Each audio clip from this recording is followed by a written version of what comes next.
Introduction to the Book of Enoch.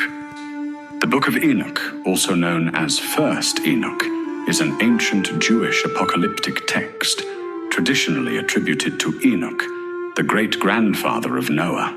Written between the 3rd century BCE and the 1st century CE, the book is a composite work, likely authored by multiple writers over time. It is composed of several sections, including the Book of Watches, the Book of Parables, and the Astronomical Book, among others. The text expands on the cryptic Genesis story of the sons of God and the Nephilim in Genesis 6, 1-4, describing fallen angels who corrupt humanity and teach forbidden knowledge.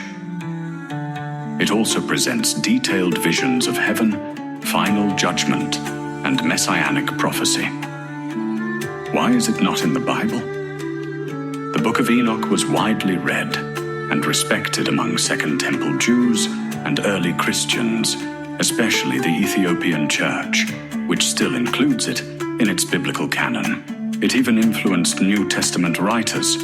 For instance, the Epistle of Jude, verses 14 and 15, directly quotes it.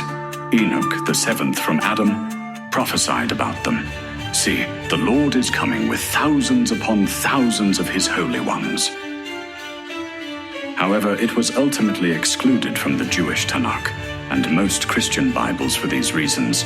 It was not written in Hebrew, but in Aramaic, and later translated into Ge'ez, Ethiopic, which affected its acceptance in Rabbinic Judaism. Also, concerns about authorship and orthodoxy. The Book of Enoch remains a valuable piece of intertestamental literature, offering insights into early Jewish thought and the theological environment in which Christianity emerged. Introduction to the Book of the Watchers. The Book of the Watchers is the first and most well-known section of the ancient Book of Enoch, likely written between the 3rd and 2nd centuries BCE. It tells the story of a group of angels called the Watchers who were sent to earth to guide and watch over humanity.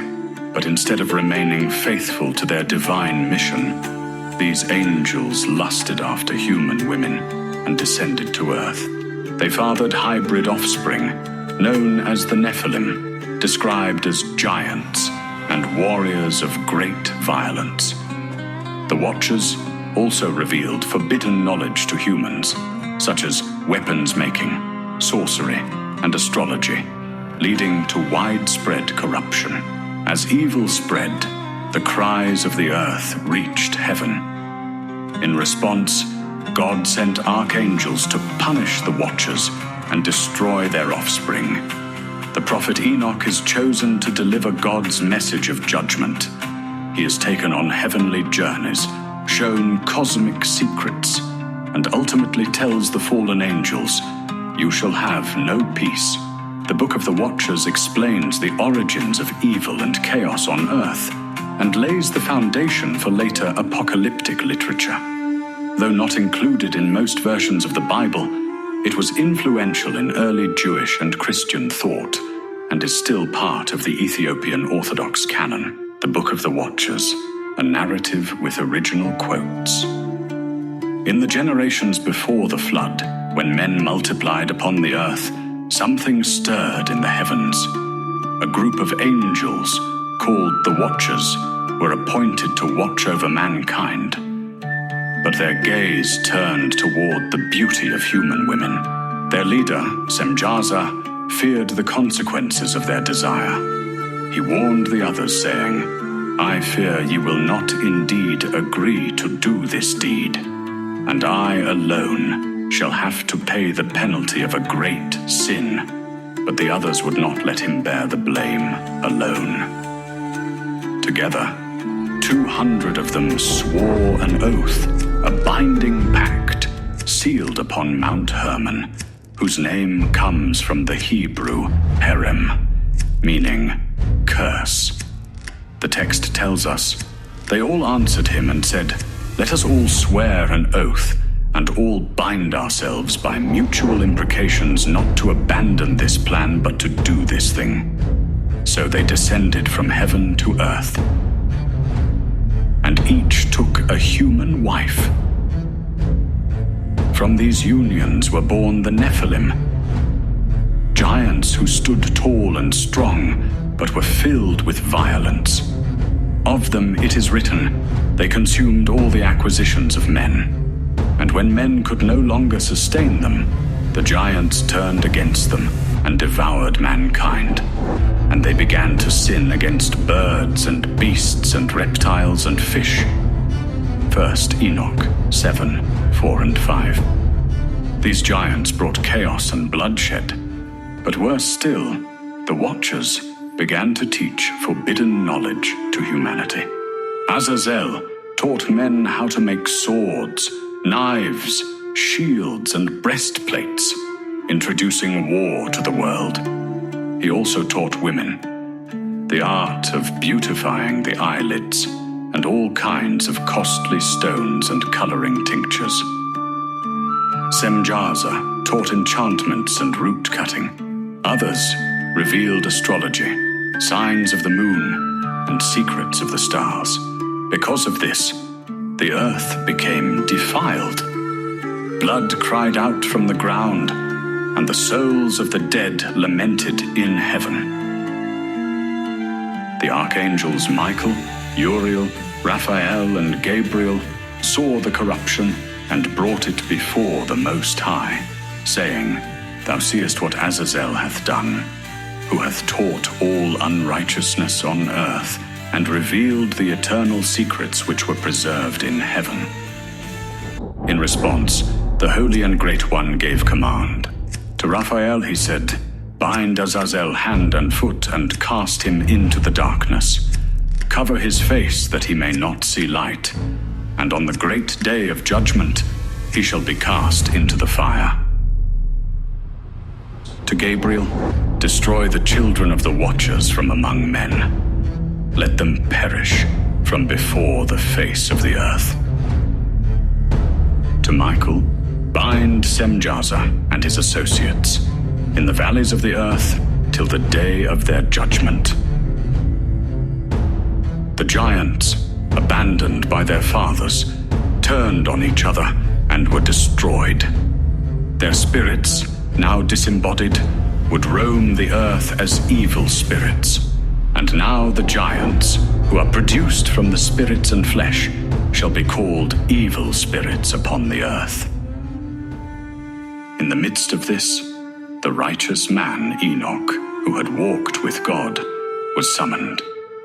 He was taken on journeys through the heavens and to the ends of the earth, where he saw things hidden from human eyes. And I beheld the places of the winds, and I saw the treasuries of all the winds. I saw the foundations of the earth. He saw the prison of the Watchers, a place deep and dark, a mountain of hard rock. There were 7 stars like great burning mountains. I said, For what sin are they bound? And the angel said to me, These are the stars which have transgressed the commandment of the Most High. They shall be bound here until 10,000 years are completed. The Watchers, now in terror, begged Enoch to write a petition to God on their behalf. He did, but after a vision, he returned with a grim message. Your petition will not be granted unto you. From henceforth, you shall not ascend into heaven. You shall not obtain mercy or peace. Enoch also beheld the majesty of the great glory, the throne of God, surrounded by fire and crystal. And I beheld the great glory, and no tongue of flesh could describe him. The judgment was set, and the books were opened before him. The vision ended with promises of judgment and restoration. The earth would be purified, and a righteous one would rise, though the details of that messianic hope would be explored more fully in the later book of parables. The Book of the Watchers closes with a prophetic warning, echoing down through the ages. And the whole earth has been corrupted through the works that were taught by Azazel. To him ascribe all sin. Introduction to the Book of Giants. The Book of Giants is a related but separate ancient text, preserved in fragments among the Dead Sea Scrolls. It picks up the story after the events of the Book of the Watchers, focusing not on the angels, but on their children, the giants. These giants, born from the forbidden union of angels and humans, have become violent and destructive. But soon they begin having troubling dreams, visions of divine judgment and the end of their kind. Realizing the seriousness of these omens, the giants send one of their own, Mahweh, to find the prophet Enoch and ask for an interpretation. Enoch responds with a written message of doom. The giants will be destroyed, and their spirits will roam the earth as evil forces. Some giants weep, some repent, and others plan to resist. But their fate has already been sealed. Though incomplete, the Book of Giants adds depth to the story found in the Book of the Watchers, offering a rare glimpse into the psychology and fears of the giants themselves. The Book of Giants, a narrative with reconstructed fragments, after the Watchers descended to Earth and fathered giants with human women, the Earth was plunged into chaos. These giants, great in size and monstrous in appetite, became the terror of all creation.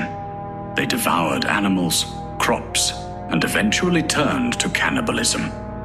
Their sin, like that of their fathers, grew without limit. But now the story shifts, from the fall of the Watchers to the judgment of their children.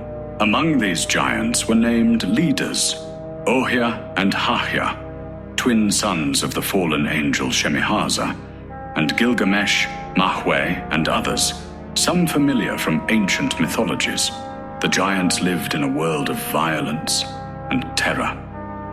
Yet soon, troubling visions began to haunt them, dreams of coming judgment, visions they could not understand. One of them, Mahweh, son of the Watcher Barakel, had a dream of a giant tablet being submerged in water, and only 3 names surviving. He awoke disturbed. He and the others cried out, "Who has shown you all this vision? Tell us!"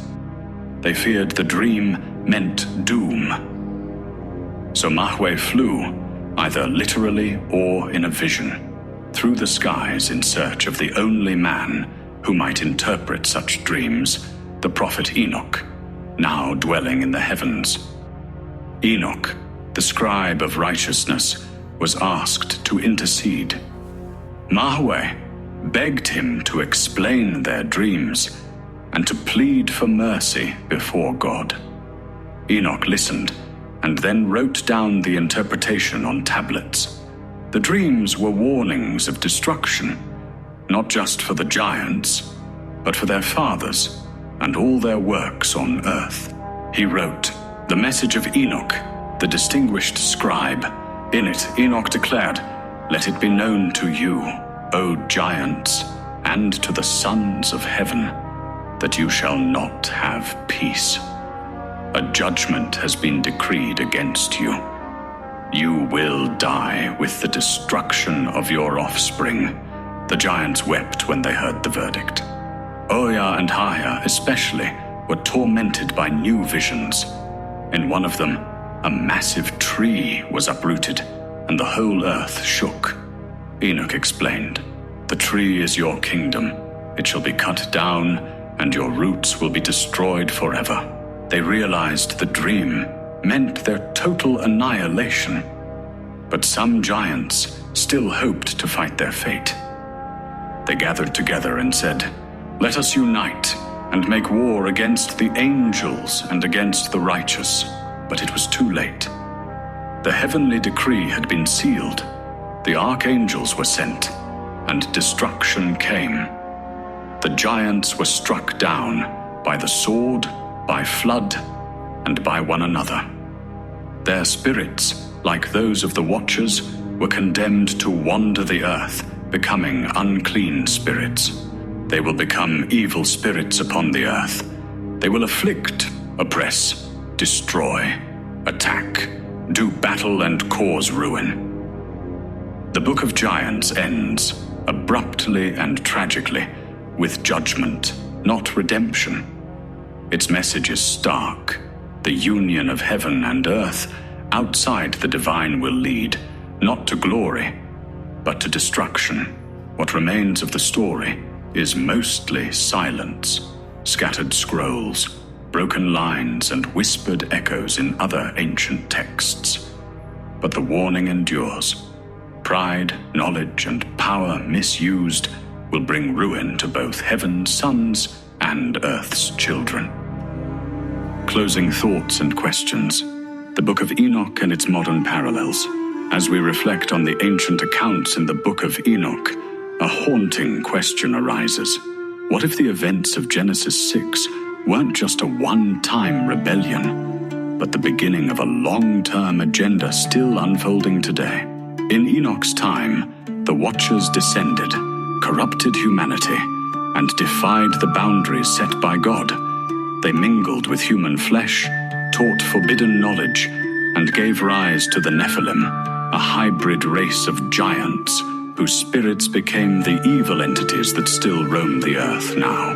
Fast forward to today, and we're seeing patterns that are eerily familiar. Beings descending from the skies, much like the Watchers.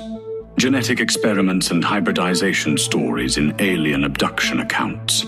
Advanced knowledge being offered, often with a spiritual twist that contradicts biblical truth. A surge in spiritual deception, transhumanism, and DNA manipulation. And here's where it gets even more sobering. Jesus himself warned us.